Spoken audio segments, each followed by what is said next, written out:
this is Roger, thanks for dropping by. You have to excuse that gaping hole up there, but I'm sort of in the middle of watering mounts today.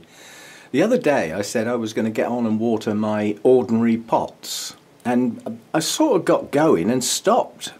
I literally only got part way across there, and I was picking up pots that didn't need watering. And then, because I can see quite a lot of the pots better from outside, I went and had a look round at as many pots as I could see. They're still wet. They don't need watering.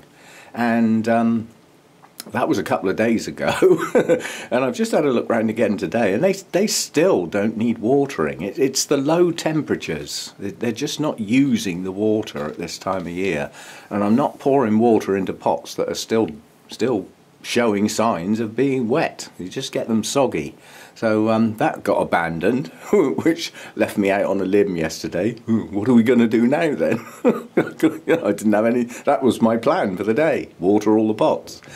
And I'm not doing them again today, and I may not even do them tomorrow. I certainly won't be doing them Saturday because I've got an Orchid Society meeting in the afternoon. I've got some stuff to get ready. I wouldn't have time. I might start doing some of them, and then I'll probably finish them on Sunday. That's going to be 10 or 11 days since those pots were last watered. Now, if you had exactly the same pots with exactly the same plants in your house, you couldn't possibly leave them that long because your house would be so much warmer and your air would probably be drier. They'd be using up their water a lot quicker, which is why I always keep harping on about the fact, don't water by the calendar. Yeah? Let your plants decide when they need some water. And certainly this time of year, when there's not much growing going on, they only need it when they're virtually dry, if not totally dry. So they're not going to use it. It's just going to keep the pots soggy. And soggy pots and cold temperatures is not ideal unless you live down in amongst this lot, you know, which are not the mounts, the ones behind them, the cooler, shadier types. Bit of sad news, Dracula Bella's gone over, so that's now tucked back down in where it should be with the cooler, shadier stuff. So that's gone. The orange cattleya is just opening. So we should have some of those. There's two big spikes on that plant, so there's a lot of blooms to come there. They'll open over the next week, I suspect, but they're starting. So you can see the splash of orange. That's coming soon. Oh, there was something else I spotted. I spotted when I was moving a plant to get at something else, and it was up here. This is my sad-looking Dendrobium Stardust Firebird, and it's got buds on it, several. So we'll have some nice bright orange there as well. Come on, the orange. Yeah, so that's decided to bloom. And I've also noticed that whichever one this is, the fact it's got a yellow thing in it is Comet King. Comet King's got some buds, and I hate to do it, but this time I'm going to take them off. That's last year's growth that actually produced a bloom. This is a Kiki. And if I let that bloom now, it's going to delay any effort to put in new growths at the bottom. So as much as I love the Comet King blooms, I'm probably going to sacrifice them for the sake of the plant this time round. So that was that. Something else. Oh yes, somebody asked how this thing was doing. I have to look at the label every time. Sarcochilus hartmannii. Well, I didn't expect this to bloom. I thought it was far too small, too young and all that sort of stuff. But the spike is actually pushing on. So there will be some blooms. There might only be one or two, I don't know. Because, I mean, these can have quite a lot of blooms on a spike, but probably not on a plant that size. But at least it's going to do it. That's nice. Having just done all the mounts, I think there's only two Tolumnias that haven't got a spike on them, and some of them are double spiking, so they're coming on nicely. But really, the point of picking the camera up is not... Oh, and this.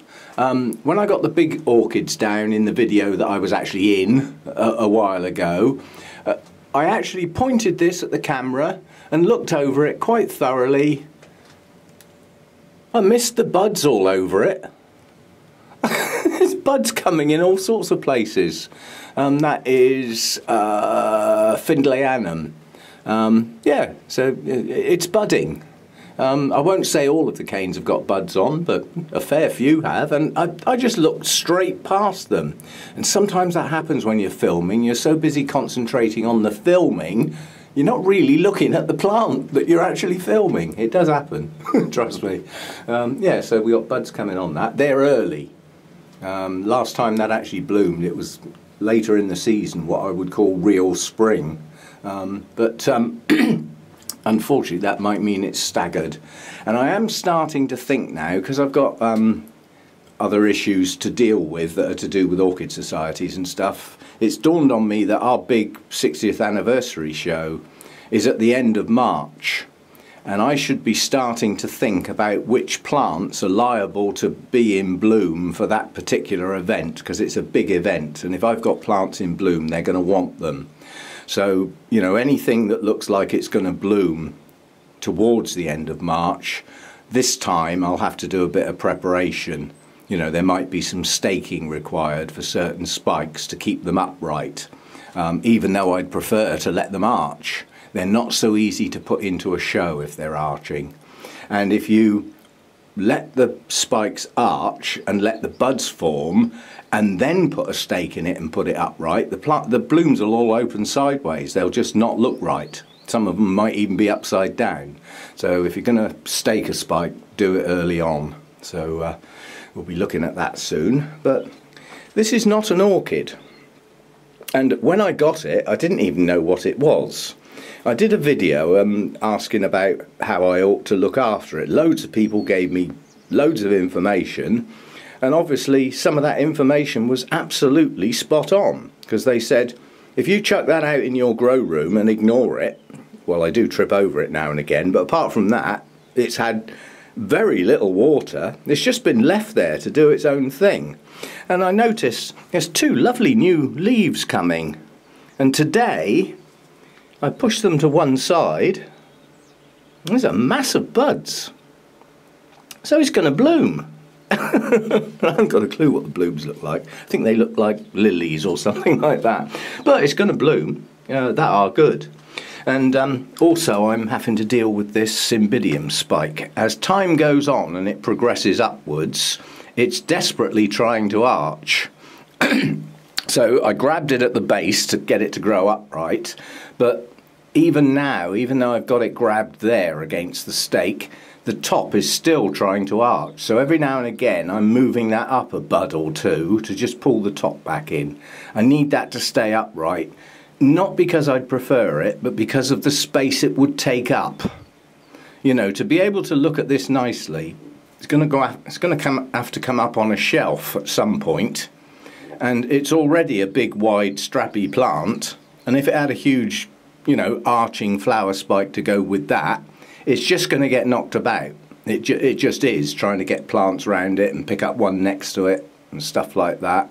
Oh, and just a quick little bit of information for Insa. His latest video I watched earlier today, through the sleepy eyes and the coffees and things, he's actually got Findlayanum, and it looks like quite a youngish plant. Well, later this year, if you want a couple of giant kikis to add to it, there's plenty there. I think there's about 6 kikis in there, and some of them are over a foot long. They've all got good roots, and if we're going to do that, we might have to do it by the end of March, because I've just got this horrible feeling at the end of March I wouldn't be allowed to post it to you. Let's wait and see. But, you know, there could be chaos around that time politically. But at the moment, it's probably okay. Oh, yeah, so just a couple of bits today. Somebody else asked if my branch on my Psychopsis was doing okay. Well, it's still there, and it's still green, and it's still swelling. I still don't know whether it's actually going to push out like an actual branch and then form a bud, or whether that is actually the bud. It hasn't developed enough yet, but the new growth on the plant is pushing on quite nicely, and I'm seriously thinking about being ultra brave and actually mounting that when I come round, because it needs repotting in the, you know, when the weather gets better. It's a warm grower, you know, to repot a warm grower in adverse conditions, like when it's this cold in the night, it wouldn't be a good idea. You know, I'm going to stress it anyway by repotting it. But I might give it a go on a mount, even though that spike will be forever a nuisance. It might actually kick that plant off, because that plant just does not grow very well. But it has got some roots now, so I'd have something to work with. So, oh, and the little Vanda's opening up quite nicely now.